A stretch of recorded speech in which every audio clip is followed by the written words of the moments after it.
Join me as we dive into the top trending stories. The growing insecurity within university campuses in Kenya is raising alarm, with students increasingly falling victim to mysterious murders, suicides, and violent crimes. The tragic case of Vincent Omwamba, a third-year student at Cooperative University who was fatally stabbed, and Mercy Kwamboka, a student at the University of Nairobi whose hands were doused in acid after being brutally murdered, highlighting the dire situation facing young learners in higher education institutions. In 2023 alone, over 150 student deaths were reported across universities, colleges, and polytechnics in Kenya. The causes vary from suicide and love triangles to violent crimes and unsolved murders, painting a grim picture of the risks students face. Suicide remains one of the leading causes of death among university students. Academic pressures, financial struggles, and personal conflicts contribute significantly to students' mental distress. What can be done? Providing counseling services and stress management programs to help students cope with challenges, as well as educate students about personal safety and conflict resolution. Kibera and Mathare are densely populated, with families often living in small and poorly constructed homes. Many residents rely on shared water points and pit latrines, which are inadequate, leading to the increase in health risks. Due to insecurities, the crime rates have increased as a result of many people not employed, making safety a concern for residents. Many households lack access to clean and affordable energy for cooking and lighting. Instead, they rely on unsafe alternatives like charcoal.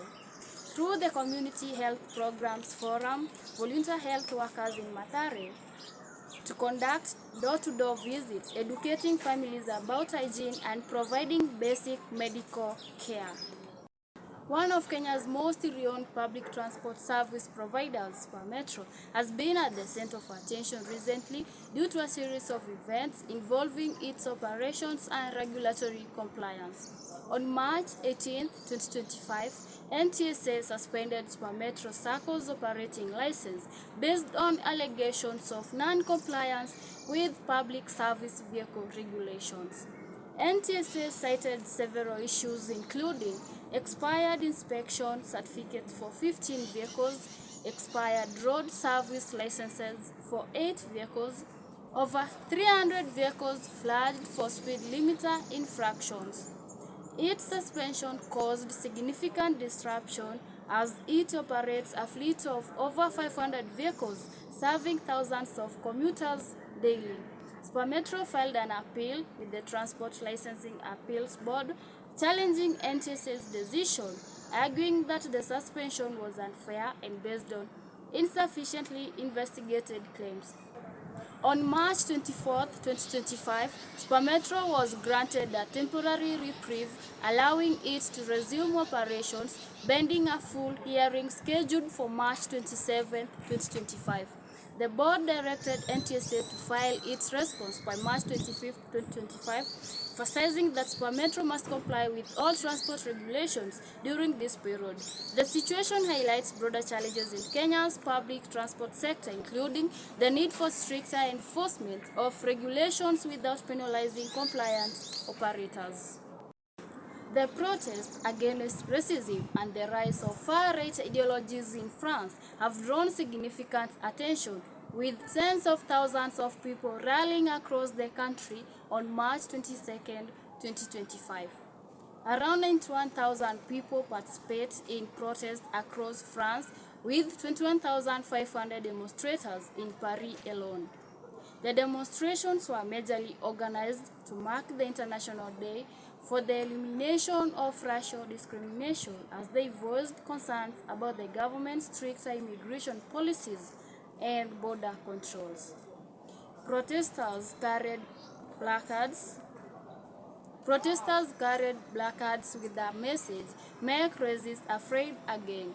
While most protests were peaceful, clashes between police and demonstrators occurred in Paris, leading to the use of tear gas. Shabana FC has a rich history in Kenyan sports. On March 9, 2025, Shabana FC delivered a commanding performance in the round of 16 of the FKF Cup, securing a 1-5 victory over Plantec FC at Cardinal Tunga High School, Mosocho, Kisii County. Brian Michura bagged a hat-trick and was the star of the match. Currently, Shabana is holding a respectable position in the league with a record of 8 wins, 9 draws, and 6 losses.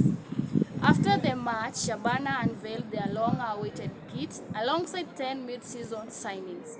The launch event presided over by former Prime Minister Raila Odinga, who was accompanied by Governor Simba Arati, Governor Johnson Sakaja, and Governor Ochilo, and SportPesa CEO Ronald Karauri. So the club introduced their striking new jerseys, red for home fixtures, white for away, and blue neutral stripe, all designed by Singapore-based sportswear manufacturer Mafro. The jerseys will be given at 1,800 for adults and 1,500 for kids. The event also marked the unveiling of 10 new players.